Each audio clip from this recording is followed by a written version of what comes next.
रहीम। Tenses हम start कर रहे हैं उन बच्चों के लिए जिनको टेंस की हाउ नो इतनी नहीं है। तो अगर हम देखेंगे टेंसेस जो हैं वो टेंस बेसिकली तीन ही होते हैं, जिनको हम प्रेजेंट टेंस कहते हैं, पास्ट टेंस कहते हैं और फ्यूचर टेंस कहते हैं। तो आपने ये भी सुन रखा होगा कि आप कहते हैं कि वो टीचर्स तो कहते हैं 12 टेंसेस होते हैं, तो आपने कहा 3 टेंस है।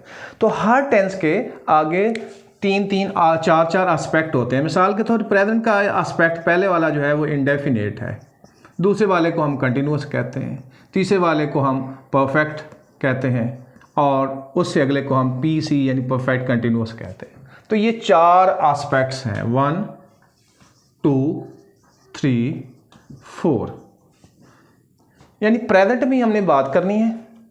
तो प्रेजेंट में हम अपने सिचुएशन के लिहाज से कि प्रेजेंट की कौन से एस्पेक्ट के बारे में बात करना चाहते हैं, उसी एस्पेक्ट का टेंस उठा के हम उसमें बात करना शुरू करें। मिसाल के तौर पर हम ना डेली रूटीन की बात करना चाहते हैं, तो डेली रूटीन के लिए जो एस्पेक्ट इसमें से उठाया जाता है वो है इंडेफिनेट। यानी प्रेजेंट इंडेफिनेट में जो आपकी रूटीन्स होती हैं, यानी कि जो आप अपने शेड्यूल के मुताबिक चलते हैं, जो आपकी रूटीन है वो एक्सप्रेस की जाती है थ्रू प्रेजेंट इंडेफिनेट। मिसाल के तौर पर अगर आपसे कहा जाए कि वो लेटर लिखता है तो लिखेंगे ही राइट्स अ लेटर।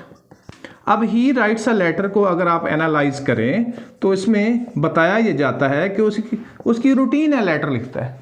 या अगर हम दूसरा सेंटेंस कहेंगे she gets up early, she gets up early in the morning.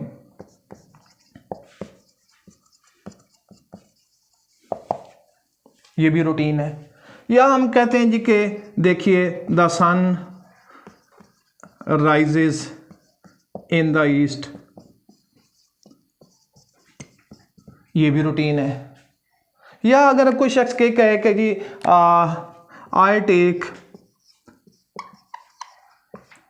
N egg in the breakfast, breakfast में मैं एक एग ज़रूर खाता हूँ। तो यहाँ पे ये बताया जाता है कि एक एग वो ब्रेकफास्ट में लेता है, ये उसकी रूटीन है, यानी डेली उसकी आदत है कि ब्रेकफास्ट में एग होना चाहिए उसका। तो अब आप देखें कि जितने भी सेंटेंसेस लिखे हैं इनमें से कोई एक भी बता दें जिसमें रूटीन एक्सप्रेस ना की जाती हो। तो बेसिकली ये जो एस्पेक्ट है इंडेफिनेट, ये हमारे किस काम आ रहा है, रूटीन को एक्सप्रेस करने के लिए। तो जब रूटीन को एक्सप्रेस करने के लिए काम आ रहा है तो एक फंक्शन हमें समझ में आ गया कि जब हमने रूटीन की बात करनी हो ना तो हम ना प्रेजेंट इंडेफिनेट टेंस यूज़ करेंगे। अच्छा जी, प्रेजेंट इंडेफिनेट टेंस यूज़ तो वही करेगा ना जिसको करना आता होगा।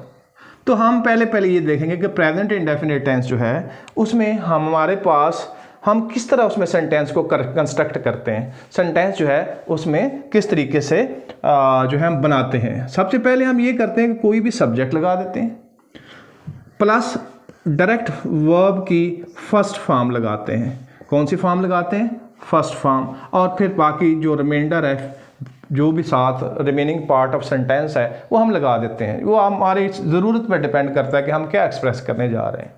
ठीक हो गई बात जी। अब हम देखें तो यहाँ पे सब्जेक्ट के तौर पर आप हमेशा याद रखिए कि 2 चीज़ें आ सकती हैं। यानी यहाँ पे या तो नाउन आ सकते हैं और या फिर इधर प्रोनाउन आ सकते हैं। इसी तरीके से अगर कहीं ऑब्जेक्ट हो तो उसमें भी सब्जेक्ट या ऑब्जेक्ट के तौर पर नाउन या प्रोनाउन ही आ सकते हैं।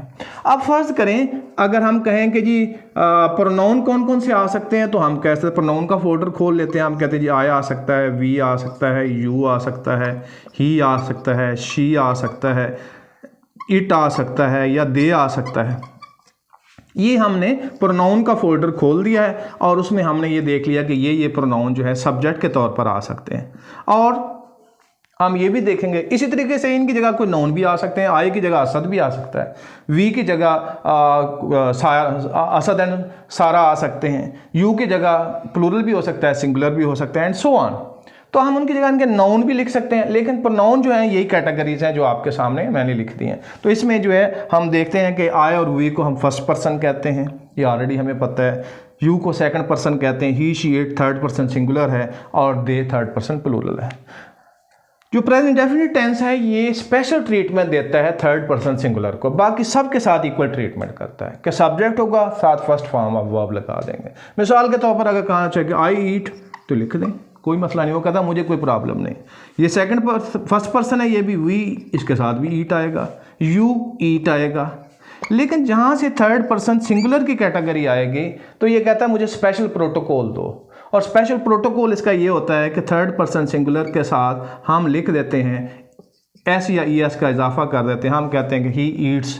इसी तरह शी के सामने भी ईट्स लिख देते हैं। इसी तरीके से ये अगर इट थर्ड पर्सन सिंगुलर है तो ये भी इट पेट को कहा जाता है, ठीक है जी। मतलब इट से मुराद यहाँ कैट है तो हम लिखेंगे ईट्स, ठीक हो गया। और अगर प्लूरल है तो प्लूरल के लिए वही काम करेंगे हम जो बाकियों के साथ कर रहे हैं। तो थर्ड पर्सन सिंगुलर का स्पेशल प्रोटोकॉल ये है कि उसके साथ आप यहाँ पे अगर आप चेक करें तो यहाँ पे उसके साथ जो है एस का इजाफा हो गया है।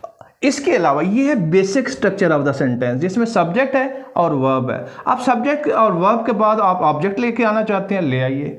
सब्जेक्ट वर्ब के बाद आप एडवर्ब लेके आना चाहते हैं, ले आइए। सब्जेक्ट वर्ब और आप एडजेक्टिव लेके आना चाहते हैं, ले आइए। तो ये आपके डिपेंड करता है कि आप स्ट्रक्चर कौन सा यूज़ करना चाहते हैं। तो बेसिक स्ट्रक्चर जो है इसका यही है कि इसमें सब्जेक्ट के तौर पर आप नाउन या प्रोनाउन यूज़ करेंगे और उसके साथ वर्ब की फर्स्ट फॉर्म। नंबर 2, दूसरी बात याद रखने वाली, थर्ड पर्सन सिंगुलर के साथ एस या ई एस का प्रोटोकॉल देंगे, इजाफा करेंगे। Thank you.